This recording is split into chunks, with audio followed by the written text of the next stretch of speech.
Hello guys, and welcome to another installment of A Computers and Technology. Today we're going to be taking a look at another product from ICY DOCK. This is their AAA 2.5 inch to 3.5 inch SATA hard drive / solid state drive mobile rack. Basically what this product is going to allow you to do is place 3 2.5 inch drives up to 7mm in thickness in a single 3.5 inch bay. Really cool product, really looking forward to checking this thing out. They're tough armor products always impress me. They're really well built. They're also pretty expensive. I mean, their tough armor series is kind of targeted a little bit more towards enterprise customers, as indicated by the pretty hefty price tag. This thing is $65 on Amazon right now. I will post the link in the description, but they also make some cheaper alternatives to this. They have a consumer line, I believe it's called Express Cage, and if you want to check that out, I will link their site in the description as well, so you can browse through their product catalog. So in today's review, first off, I'm going to take this thing out of the box and give you guys my first impressions. Then we'll take a 2.5 inch solid state drive, toss it into this thing, and make sure that the pass-through interface doesn't cause any sort of reductions in speeds. And finally, I'll wrap things up with some final thoughts. So let's go ahead and take this thing out of the box. Alright, so let's see what we have here. I do have super high expectations for this thing just because it's so expensive, but let's go ahead and yank it out of the box. So pulling it open now, I can see some screws along with the keys for the lock on the front. What in the world is this? We'll take a look at this in just a second. Not really sure what that is. Never seen that before.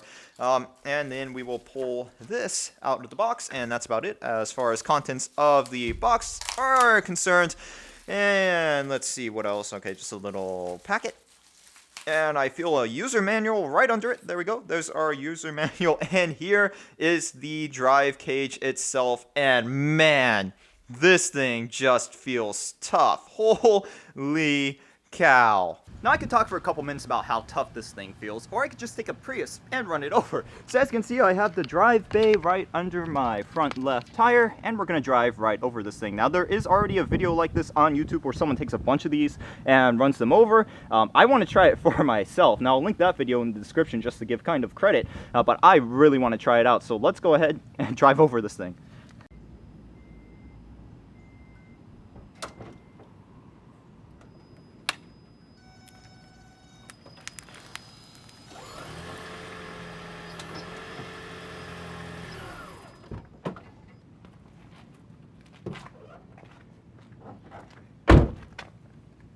And look at that. It is still in one piece and it looks perfectly fine. Let's just try to pull some of these bays out and make sure it didn't get all warped or anything. Yep, they come out just fine. So it survived that test. That is how tough this thing is. So as you just saw, the phrase takes a licking and keeps on ticking is one that could certainly be applied to this drive enclosure. Let's take a look at some of the features on the outside of this thing. I finally figured out what these little plastic things were for. They're actually labeled, and as you can see, I slapped 3 on the front of the enclosure right here. I just labeled it numerically, 1, 2, 3.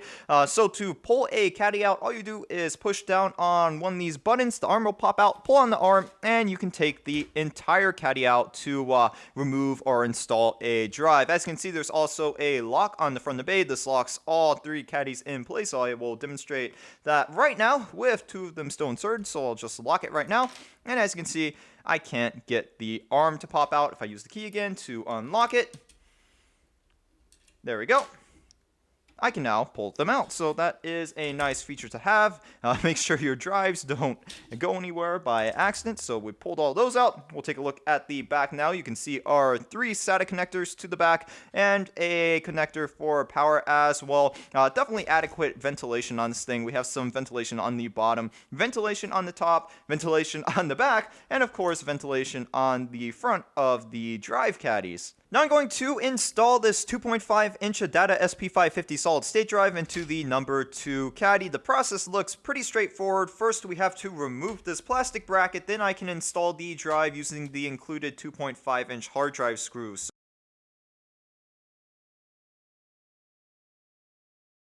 So that was really easy. Now with the drive properly secured into the caddy, I can slide it back into the drive bay like so, and lock it in place by pressing down on the arm, and it's ready to go now.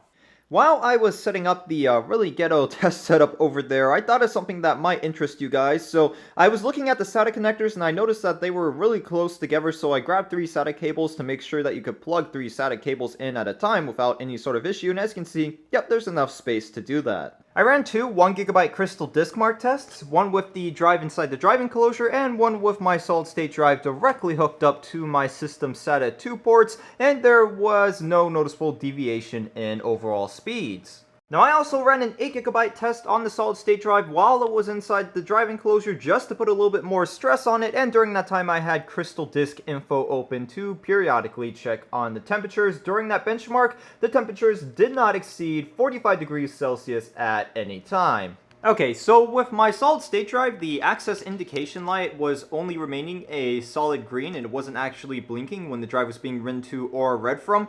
So it seems like that's going to be an issue with this particular drive enclosure. You know, some solid state drives, the access indication light is not going to work properly. But I threw in a traditional hard drive, and as you can see, the access indication light is now working. You'll also notice that I could not put in the top drive caddy because that drive is too thick. That drive's about 9mm in thickness, so yeah, once again, you are limited to drives that are 7mm in thickness or under that mark. I also have crystal disk info open, just checking the temperatures again with a traditional hard drive in there, and they're looking just fine. So now I'm actually going to take this and show you guys how to install it into a PC. Not going to do it on this one because this is my editing rig and I have everything all nice and configured. I'm just going to take out an old case and we'll throw this thing in there. There are 2 more things I would like to mention before we move on. The first thing I want to talk about is the fact that there are no weird noises coming from this drive bay with that traditional hard drive installed. The second thing I would like to mention is the fact that yes, you can remove a hard drive from this drive bay while it is still on and connected to your computer, so we will do that right now. I had a hard time getting it out with one hand earlier, so I already did a step of removal off camera. As you can see, the arm's already out, but we'll go ahead and pull that out. It is now disconnected from the drive bay and subsequently the computer as well. We will now put it back in, like so. And as you can see, our green LED access indication light will come back on any second. Actually, it's already on. There we go. And the drive is ready for action once again. Installation is super straightforward. You're going to install this drive bay just like you would any other 3.5-inch device into your system. So I'm going to do that right now. All I'm going to do is slide it into a 3.5-inch bay down here and use the screws in the bag labeled device to secure the drive bay in place.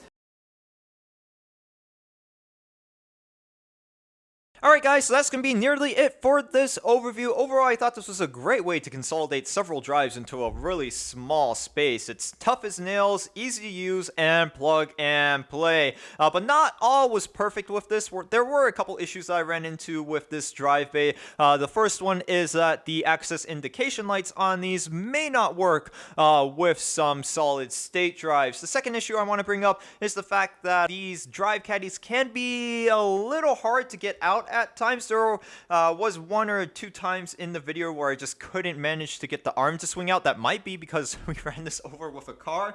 Just keep that in mind. You do need 2 hands available to remove a drive caddy out of this. And speaking of the drive caddies, I did feel like the drive caddies themselves were a bit flimsy without any drive installed in them. That's why they have those plastic brackets built into the back of them that you had to remove.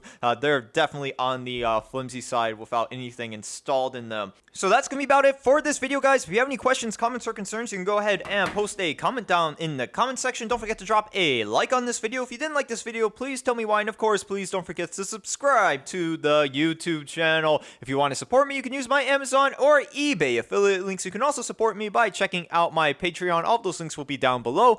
And of course, don't forget to drop a like on the Facebook page. Thanks for watching, guys, and I'll see you in the next installment of A Computers and Technology.